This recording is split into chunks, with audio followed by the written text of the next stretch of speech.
అందరికీ నమస్కారం. సాహితీ కౌముది ఛానల్‌కి స్వాగతం.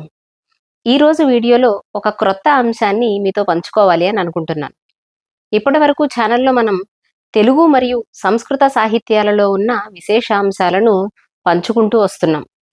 అయితే అవధానంలో ఉన్నటువంటి విశేషాలను కూడా పంచుకోవాలి అనే ఆలోచనతో అవధానంలోని వివిధ అంశాలలో ఒకటి అయిన దత్తపది అనే అంశానికి సంబంధించిన ఒక పద్యాన్ని నేను ఈరోజు వీడియోలో మీతో పంచుకోవాలని అనుకుంటున్నాను. ఈ పద్యం ఒకానొక అవధానంలో నన్ను అడిగినటువంటి పద్యం. ఇచ్చినటువంటి పదాలు ఏమిటి, దాని పూరణ ఏమిటి అనే విషయం తెలుసుకోవడానికంటే ముందు మీరు గనుక సాహితీ కౌముది ఛానల్ని మొదటిసారి చూస్తూ ఉన్నట్లయితే తప్పకుండా ఛానల్ని సబ్స్క్రైబ్ చేసుకోండి. వీడియోని పూర్తిగా చూడండి. నచ్చితే లైక్ చేసి షేర్ చేయండి. అసలు దత్తపది అంటే ఏమిటి? దత్తపది అంటే 4 పదములను ప్రాస్నికులు అవధానికి అందిస్తారు. ఆ 4 పదములను ఇచ్చి ఈ పదములతో ఫలానా అంశాన్ని ఫలానా ఛందస్సులో వర్ణించండి అని అడుగుతారు ప్రాస్నికులు. 4 పదాలు ఇస్తారు. ఆ ఇచ్చినటువంటి పదములకు అడిగేటువంటి అంశమునకు రెండిటికి ఖచ్చితంగా సంబంధం ఉండి తీరాలి అనే నియమం లేదు. అందువలన ఒక్కొక్కసారి దత్తపదిగా మనకి ఇవ్వబడినటువంటి పదాలు, వాటితో మనల్ని వర్ణించమన్నటువంటి అంశము రెండూ కూడా పూర్తి వైరుధ్యంగా కూడా కనిపిస్తూ ఉంటాయి. అలాంటి దత్తపదే ఈరోజు మీతో పంచుకోబోయే దత్తపది. ప్రాస్నికులు ఇచ్చిన పదాలు ఏమిటంటే అన్నం, పప్పు, కూర, చారు. ఈ పదాలతో పద్యం విన్న వెంటనే ఇది రామాయణ సంబంధమైనటువంటి పద్యము అని అనిపించేలాగా ఒక పద్యాన్ని తేటగీతిలో చెప్పమని అడిగారు. అప్పుడు వారికి చెప్పినటువంటి పూరణ పద్యం ఇది. అంటే వనవాస సమయంలోనో లేకపోతే అంతఃపురంలోనో రాముడు, సీత, లక్ష్మణుడు, దశరథ మహారాజు అందరూ కలిసి భోంచేస్తున్నారు. ఆ భోజనంలో అన్నం, పప్పు, కూర, చారు పదార్థాలు ఉన్నాయి అని పూరణ చేశామనుకోండి, అది అంత స్వారస్యంగా ఉండదు. ప్రాస్నికులు కోరుకున్నది ఒక చమత్కారమైనటువంటి పద్యం వస్తుంది అనే ఆలోచనతో వారు అటువంటి పదాలను ఇస్తారు. దానిని గ్రహించి పూరణ చేయవలసి ఉంటుంది. అందువలన పదాలను విరుచుకోవడానికి ఏమైనా అవకాశం ఉంటుందేమో చూసుకుని పూరణ చేయాలి. అలా పూరణ చేసినటువంటి పద్యం ఇది. చారు గుణముల పేటి ఆ జానకమ్మ, చారు గుణముల పేటియా జానకమ్మ, రక్షయై అన్న ముందుండు లక్ష్మణుండు, రక్షయై అన్న ముందుండు లక్ష్మణుండు, సుదతి తెచ్చే తెంపప్పుడు శూర్పణఖయే, సుదతి తెచ్చే తెంపప్పుడు శూర్పణఖయే, చేటు కూరంగ లంకేశు జీవనమునా, చేటు కూరంగ లంకేశు జీవనమునా అని చేసినటువంటి పూరణ.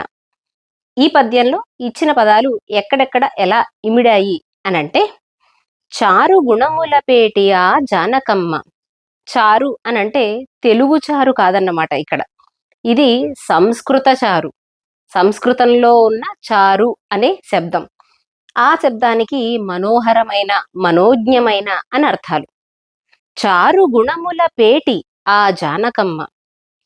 సీతమ్మ తల్లి ఎటువంటిది? మనోహరమైన గుణములు కలిగినటువంటి స్త్రీమూర్తి సీతమ్మ తల్లి. ఆ గుణములకన్నిటికీ కూడా ఒక నిధి, పేటి సీతమ్మ తల్లి అయితే, రక్షయై అన్న ముందుండు లక్ష్మణుండు. వనవాస సమయంలో లక్ష్మణుడు అన్నావదలను కాపాడుకోవడం కోసం బద్ధకంకణుడై ఉన్నాడు. వారిని రక్షించడానికి ఎప్పుడూ ముందుంటాడు. అందువలన రక్షయై అన్న ముందుండు, అన్న ముందు ఉండు కలిపితే అన్న ముందుండు. అన్నాలో అన్న అనే పదము, ముందుండులో ము కలుపుకుంటే అన్నం అనే అక్కడ మరొక పదం మనకు కనిపిస్తుంది. రక్షయై అన్న ముందుండు లక్ష్మణుండు. ఇలా వనవాస సమయం గడుస్తూ ఉన్నప్పుడు మధ్యలో ఏం జరిగిందట? సుదతి తెచ్చే తెంపప్పుడు శూర్పణఖయే. అకస్మాత్తుగా శూర్పణఖ ప్రవేశించింది. ప్రవేశంతోనే ఏం జరిగింది అంటే తెంపు అప్పుడు.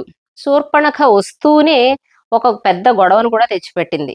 అక్కడి నుంచే కదా రావణాసురుడితో అసలైనటువంటి వైరం ప్రారంభమవుతుంది. సుదతి తెచ్చే తెంపు ప్లస్ అప్పుడు కలిపితే తెంపప్పుడు. అక్కడ పప్పు కనిపిస్తుంది మనకి. సుదతి తెచ్చే తెంపప్పుడు శూర్పణఖయే. ఆ తెచ్చినటువంటి గొడవ ఏం చేసింది చివరికి అంటే, చేటు కూరంగా లంకేశు జీవనమున. లంకాధిపతి అయిన రావణాసురుడి యొక్క జీవితంలో చేటుకూరంగా హాని కలిగే విధంగా శూర్పణఖ ఓ గొప్ప తగాదాన్ని తెచ్చిపెట్టింది తన ప్రవేశంతోనే అని. చేటు కూరంగా, అక్కడ కూర అనే పదం మనకు కనిపిస్తుంది. అలా అన్నం, పప్పు, కూర, చారు అనే ఈ 4 పదాలతో రామాయణార్థంలో చేసినటువంటి పూరణ ఇది. పూరణ మరొకసారి. చారు గుణముల పేటి ఆ జానకమ్మ రక్షయై అన్న ముందుండు లక్ష్మణుండు సుదతి తెచ్చె తెంపప్పుడు శూర్పణఖయే చేటు కూరంగలంకేసు జీవనమునా అని ఆ ప్రాసనికులకు అందించిన పూరణ పద్యం.